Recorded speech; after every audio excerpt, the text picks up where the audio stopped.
আপনাদের পঞ্চায়েত সমিতির মেম্বার যেটা প্রার্থী হিসেবে যোগদান করেছে, কি বলবেন? দেখুন, ব্যাপারটা হচ্ছে সবাই আর অন্যদের মতো লড়াইয়ে হয়তো পারছে না। কিছু মানুষকে ভুল বুঝিয়ে, কিছু মানুষকে লোভ দেখিয়ে, কিছু মানুষের নামে মিথ্যা মামলা দেব, জেলের মধ্যে রাখবো, এই ধরনের অনেককে ভয় দেখানো হচ্ছে। ভয় দেখিয়ে দল থেকে, আইএসএফ থেকে তৃণমূলে জয়েন করানোর চেষ্টা করছে। আমাদের অনেক নেতৃত্বদেরকে ইতিমধ্যে ভয় দেখিয়ে রেখেছে, অনেকে ভয় পেয়ে গিয়েছে, আর হেভি অংশ ভয় পায়নি, এখন লড়াইয়ের ময়দানে টিকে আছে। ব্যাপারটা হচ্ছে, আমি এতটুকুই বলবো যে মানুষের ভোট নিয়ে মানুষের সাথে কেউ না প্রতারণা করে, মানুষের ভোট নিয়ে মানুষের সাথে কেউ না যে কমিটমেন্ট করেছিল সেটা না ব্রেক করে। হ্যাঁ, যদি মনে হয় কাজ করার অসুবিধা হচ্ছে, উন্নয়নের জোরে সামিল হতে হবে, অনেকে অনেক কথা বলছে, তাদের উদ্দেশ্যে আমার একটাই বার্তা, সেটা হচ্ছে মানুষ কিন্তু খাম সিম্বলটাকে দেখে ভোট দিয়েছে। সুতরাং যে স্বচ্ছ রাজনীতির কথা যারা বলছেন এখন বর্তমানে, বা যে কথাই বলুন না কেন, তাদের কাজ হবে যে পদত্যাগ করে নতুন দলে সে অংশগ্রহণ করুন।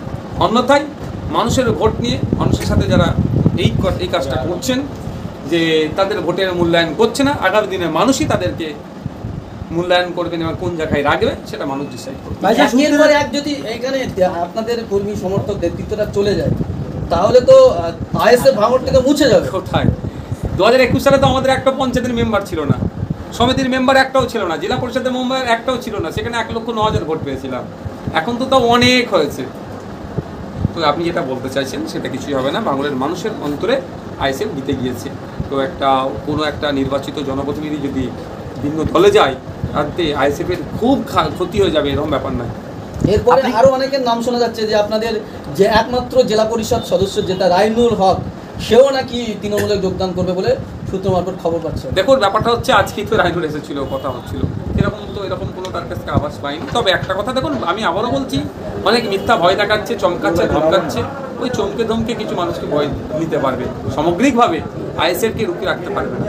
নেতারা যদি ভয় পায়, তাহলে কর্মীরাও তো ভয় পেয়ে যাবে। দেখুন, কর্মীরা বেশি শক্তিশালী মনে হচ্ছে তার থেকে। দেখতে পাচ্ছেন, ওই জন্য কর্মীরা ঠিকঠাক আছে। আপনি তো বলেছিলেন যে আপনাদের যেটা প্রার্থী যদি কখনো দল প্রত্যাগ করেন, আপনার আইনি ব্যবস্থা নেবেন। অবশ্যই, সেটার তো প্রসিডিওর শুরু হচ্ছে। ভাইজান, গোপন সূত্রের খবর, আসমা খাতুন তৃণমূলে যোগ দিয়েছেন নাকি তৃণমূল নেতাদের সঙ্গে কিছু টাকার সমঝোতা করে, কি বলবেন কথাটা? দেখুন, ওটা আমার কাছে খবর নেই, আমি কারো ওই উড়ো কথা আমি বলতে পারবো না।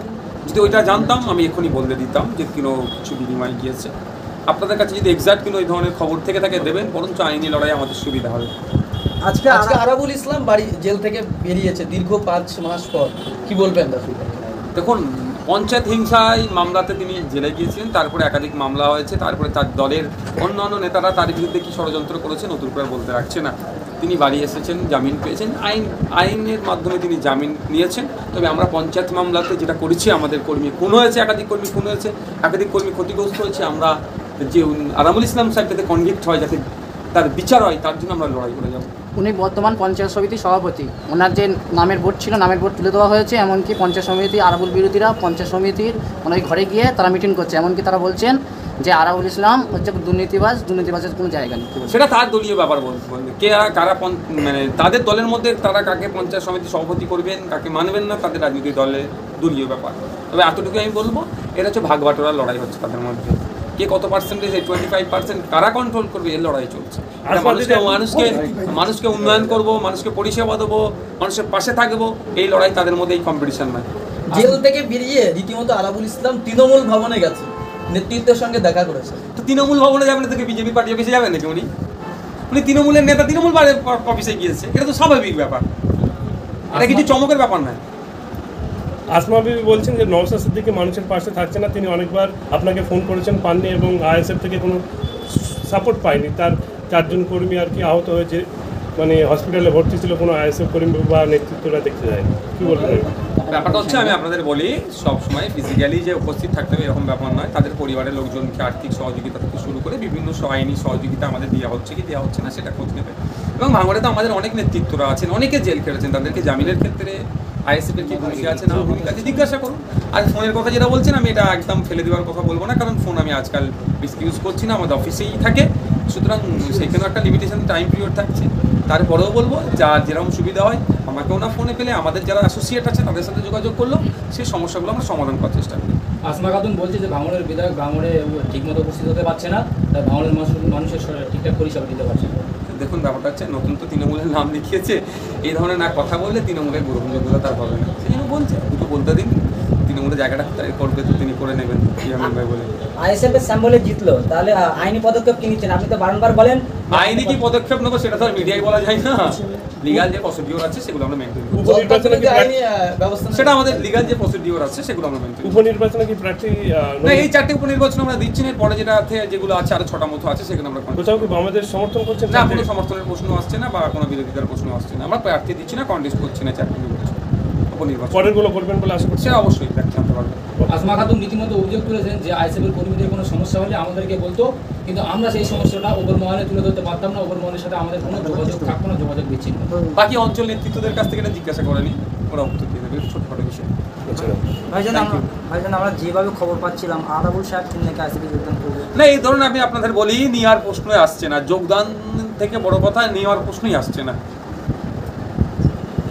আইএসএফের রাজ্য কমিটি আছে, তারা বিবেচনা করবে তো, আমি একজন চেয়ারম্যান হিসাবে আমি এতটুকু বলতে পারি নেওয়ার প্রশ্নই আসছে না, তারপর তো রাজ্য কমিটি বিবেচনা করবে। শোনা যাচ্ছিল যে আরাবুলের ছেলে আপনার সঙ্গে নাকি যোগাযোগ রাখছে। না না এই ধরনের তো অনেকে কথা বলে, আমি নাকি বিজেপির সাথে যোগাযোগ রাখি, আমি নাকি তৃণমূলের সাথে যোগাযোগ রাখি, আমার সাথে নাকি হাকিমুল সাহেব যোগাযোগ রাখেন, এগুলো হচ্ছে সব উড়িয়ে দেওয়ার কথা। ব্যাপারটা হচ্ছে তার যে অন্য লবি আছে তাকে দুর্বল করবে বলে এগুলো হচ্ছে। তৃণমূলরা বলেছিল কাইজার ও আরাবুলকে দিয়ে নাকি বিধানসভা ভোটে আইএসএফ জিতেছিল, আর আরাবুল আর কাইজার যা বলে তাই নাকি সেটা সেই পার্টি নাকি আছে ভাঙড়ে, কি বলেন?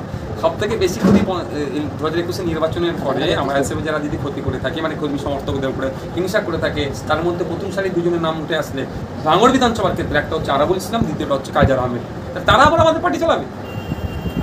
ভাইজান যেভাবে আইএসএফে ভাঙন হচ্ছে, কারণ এক জায়গাতে আপনি কি দুর্বল হয়ে যাচ্ছেন না? মানে ভাঙড়ে আইএসএফের নেতারা যারা এত হিংসা এত এই করোর পরেও আটকাতে পারেনি, আমরা 1,25,000 মতো ভোট পেয়েছিলাম, সেই জন্য গণনা কেন্দ্র থেকে আমাদের লোককে মেরে বার করে দিয়েছে, আমাদের লোককে সেখান থেকে তাড়িয়ে দিয়েছে, আমাদের প্রার্থীর উপর আক্রমণ হচ্ছে, মানে বুঝতে পেরেছেন? আমি একটু দুর্বল হবো না, একটু হচ্ছে না, কারণ বাংলার মানুষ আমার সাথে আছে, এটা হচ্ছে আমার বড় জয়। যে সমস্ত মিথ্যা কেসের ভয়ে নাকি তৃণমূলে জয়েন করছে আইএসএফ কর্মী নেতারা, তাহলে শক্তিশালী হয়ে কিভাবে দাঁড়াবে ভাঙড়ে আইএসএফ কর্মী নেতারা বা আইএসএফের নেতারা? কি দেখুন বলবেন? ব্যাপারটা হচ্ছে কিভাবে আইনি দাঁড়াবে, পদক্ষেপ কি নিচ্ছেন? সব পলিসি তো আপনাদের মিডিয়ার মাধ্যমে বলা যায় না, পলিসি তৈরি হচ্ছে, পলিসি ইমপ্লিমেন্ট হচ্ছে। যে সমস্ত কর্মী ও নেতৃত্বরা দল ছেড়ে তৃণমূলে যোগ দিয়েছেন তারা ফিরোজার থেকে আবার তাদেরকে জয়েন করাবেন? কি মনে হয় আপনাদের কি মনে হচ্ছে? পঞ্চায়েত ভোটের আগে নির্দলকে প্রশ্রয় দেবো না বলে তৃণমূল, আর পঞ্চায়েত ভোট মিটে গেলে আবার গ্রহণ করছে একে একে, সেটা হবে না, সেটা হতে পারে না। Thank you. দেগঙ্গাতে তো একজন আইএসএফ এর যে তৃণমূলে গেছিল সে আবার ফিরে এসেছে। দেগঙ্গাতে সায়ন দাস একজনকে ফিরে বলছে দিয়েছে। তাকে ভুল বুঝিয়ে নিয়ে যাওয়া হয়েছিল, সে তার ভুল বুঝে ফিরে এসেছে, সকালে গিয়েছিল সন্ধ্যে ফিরে এসেছে। এক ঘন্টার মধ্যে হ্যাঁ ঠিক আছে। ঠিক আছে।